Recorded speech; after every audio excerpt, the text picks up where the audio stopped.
Echocardiographic evaluation is the cornerstone for diagnosing constrictive pericarditis.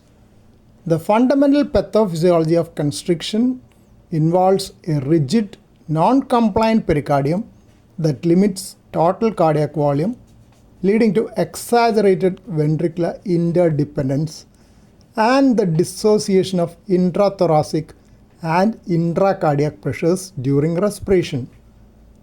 Rather than relying on a single finding, a comprehensive evaluation requires integrating structural M-mode Doppler and tissue Doppler imaging parameters to confirm constrictive pericarditis and differentiate it from its primary clinical mimic, restrictive cardiomyopathy. Structural findings provide the initial diagnostic clues, though a normal appearing pericardium on 2D echo does not entirely exclude constriction. Respiration-related ventricular septal shift, septal bounce. This is the visual manifestation of exaggerated ventricular interdependence. During inspiration, the drop in intrathoracic pressure increases right ventricular filling. Because the external rigid pericardium prevents the free wall from expanding outward, the interventricular septum is forced to shift abruptly towards the left ventricle to accommodate the extra blood volume. The reverse happens during expiration. This seesaw or paradoxical septal motion is best captured using real-time 2D imaging, apical 4-chamber or short-axis views, or M-mode across the septum. Pericardial thickening and calcification. The pericardium may appear highly echogenic or thickened, more than 3 mm. However, computed tomography or magnetic resonance imaging offers far superior structural resolution for checking thickness. Inferior vena cava, IVC plethora. Dilated IVC 21 mm or more with minimal or absent inspiratory collapse, that is less than 50%, reflecting significantly elevated right atrial and systemic venous pressure. Doppler inflow dynamics, dissociation of pressures. Because the rigid pericardium isolates the heart chambers from normal respiratory changes in intrathoracic pressure, classic seesaw variations appear in transmitral and transtricuspid velocities during the respiratory cycle. Mitral inflow, transmitral E velocity. During inspiration, as blood is held back in the extrapericardial pulmonary veins, the transmitral gradient falls. This results in a more than or equal to 15 to 25% decrease in the peak early diastolic filling velocity E wave during inspiration, with a reciprocal increase during expiration. Tricuspid inflow. Conversely, tricuspid inflow velocity increases substantially during inspiration, more than 40%, and drops during expiration. Tissue Doppler imaging, annulus reversus. Tissue Doppler is perhaps the most reliable modality for separating constrictive pericarditis from intrinsic myocardial stiffness in restrictive cardiomyopathy. It measures the longitudinal velocity of the mitral annulus during early diastole, that is E prime.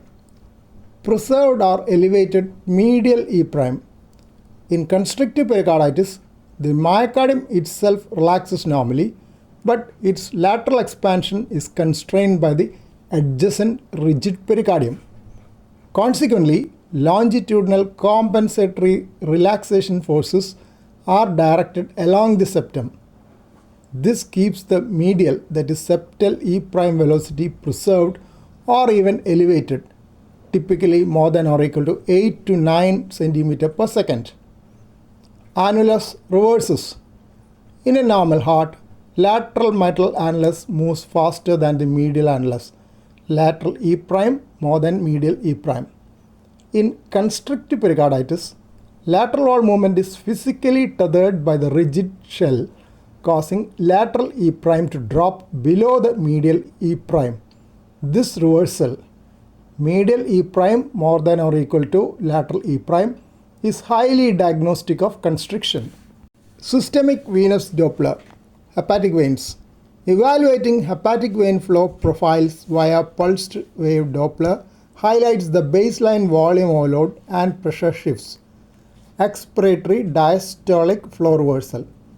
During expiration, the sudden decrease in right ventricular filling capacity combined with the increased intra-abdominal pressure causes a prominent transient reversal of forward diastolic flow back into the hepatic veins.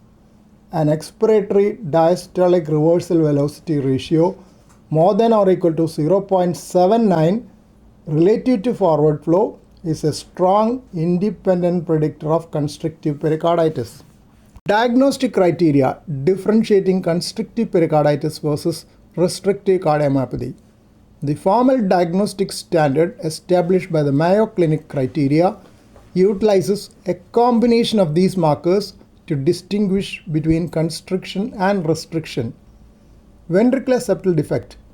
In constrictive pericarditis, it is present exaggerated interdependence. Restrictive cardiomyopathy, absent concordant ventricular filling. Respiratory mitral E variation, present more than or equal to 15% in constrictive pericarditis, absent or minimal less than 10% in restrictive cardiomyopathy. Medial mitral annular E prime, preserved or high more than or equal to 9 cm per second in constrictive pericarditis, markedly reduced less than 6 to 7 cm per second in restrictive cardiomyopathy. Annulus reversus, medial E prime more than or equal to lateral E prime, present in constrictive pericarditis, absent in restrictive cardiomyopathy. Hepatic vein flow, prominent diastolic reversal in expiration in constrictive pericarditis, prominent systolic and diastolic reversal in inspiration in restrictive cardiomyopathy. Diagnostic cluster yield.